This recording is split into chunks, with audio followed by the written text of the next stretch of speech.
In diplomacy, words are rarely spontaneous. They are chosen with care, calibrated for effect, and, on rare occasions, strategically deployed to reshape narratives. You can just look at my communications with American leaders, presidents, and everything will be clear.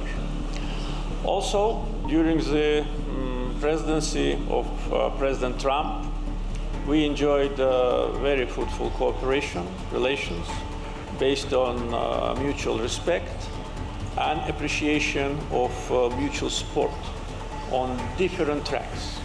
Our relations with the United States were pretty stable. With these remarks, President Aliyev was not merely revisiting past partnerships, he was signaling future alignment. I said we would prefer to have Mr. Trump in the office because Mr. Trump, just like people of Azerbaijan, shared fundamental values, including family values.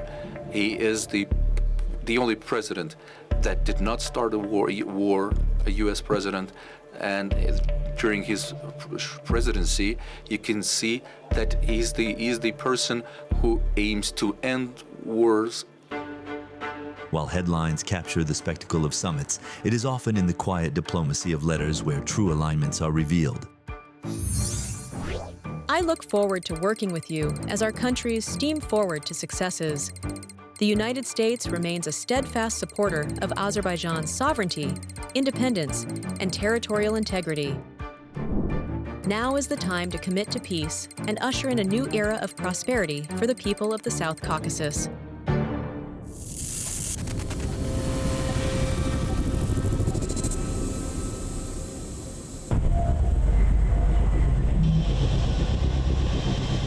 President Aliyev's visit to Washington marked more than a diplomatic milestone. It signaled the launch of a strategic framework between Azerbaijan and the United States. The two sides formalized a new phase of cooperation, extending beyond traditional energy ties to include emerging technologies, defense coordination, and regional connectivity.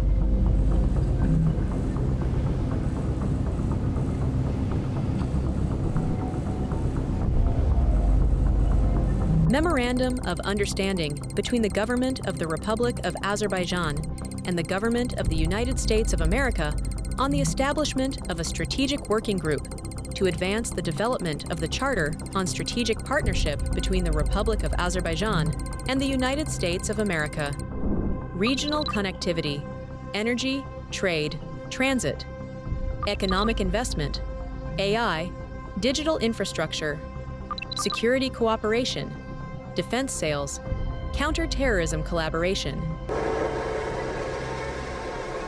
Then came a moment of historic rectification. President Trump officially suspended Section 907 of the Freedom Support Act, a long-standing legislative blockade against U.S. aid to Azerbaijan.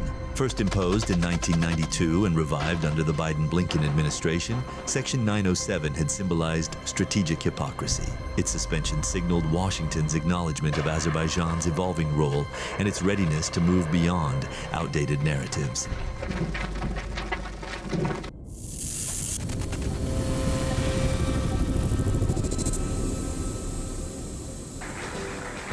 It was in Washington that the long elusive goal of a peace treaty between Azerbaijan and Armenia moved decisively forward. A joint declaration was signed between President Ilham Aliyev and Prime Minister Nikol Pashinyan in the presence of U.S. President Donald Trump, a document that embedded key Azerbaijani conditions into an irreversible roadmap.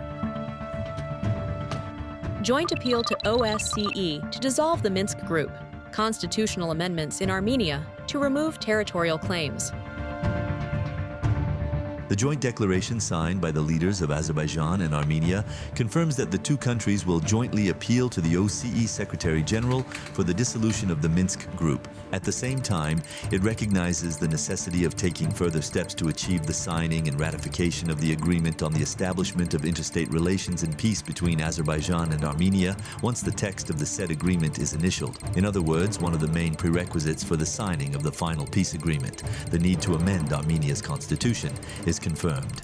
The agreement went further. It confirmed unhindered passage between the main part of our country and Nakhchivan, meaning that the Zangezur corridor is becoming a reality. And, in a striking development, President Trump agreed to act as the guarantor of this corridor, a political commitment that elevated its security and significance. Another historic event that took place in Washington was the initialing of the text of the peace treaty between Azerbaijan and Armenia. The initialing of the treaty by the foreign ministers of the two countries confirms that the text has been agreed upon by both sides. Initialing does not yet mean the signing of the peace treaty. Nevertheless, it is a significant step in this direction. After the constitutional amendments referendum in Armenia in 2026, the final signing of the peace agreement will be ensured.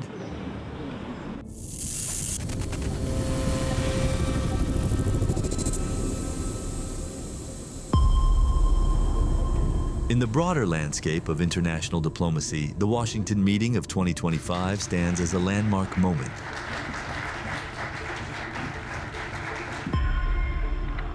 One that invites thoughtful comparison to historic precedents, such as the Camp David Accords of 1978. While the contexts differ, both processes underscore the transformative potential of sustained dialogue, principled negotiation, and third-party facilitation. Camp David Accords, brokered by U.S. President Jimmy Carter, signed by Egypt and Israel, first Arab-Israeli peace agreement. President Donald Trump's facilitation of dialogue between Azerbaijan and Armenia affirmed the United States' ongoing role as a convener of meaningful peace initiatives.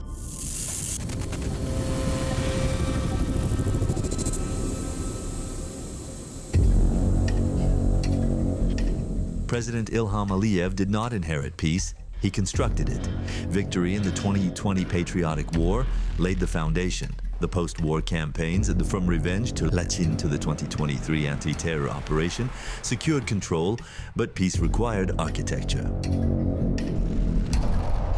At the beginning of 2022, Azerbaijan presented Armenia with the 5 key principles forming the basis of the peace treaty. Mutual recognition of sovereignty, territorial integrity, and the inviolability of borders. Refraining from making territorial claims against each other. Refraining from the use of force or threats of force against each other. Border delimitation and demarcation, and establishment of diplomatic relations. Opening of communications.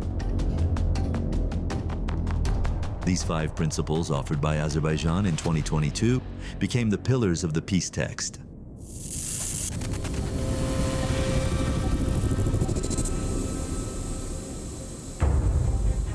Before Washington, there were attempts to distort the peace process. The Biden-Blinken administration and French President Macron sought to impose external agendas on Azerbaijan-Armenia normalization.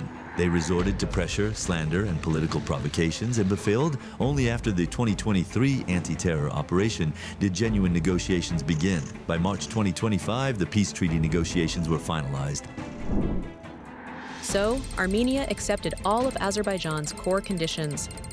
The joint letter to dissolve the OSCE Minsk Group, the constitutional changes removing territorial claims, and an agreement to open unhindered transit to Nakhchivan, the long-awaited Zangezur corridor. It also marked the collapse of opposition, from the European Parliament to Amnesty International, from Human Rights Watch to ANCA, from Borrell to Pallone to Schiff. The campaign to isolate Azerbaijan ended in failure. France's Emmanuel Macron, long afflicted by Azerbaijanophobia, was politically sidelined. Having won the war, President Ilham Aliyev also secured the peace.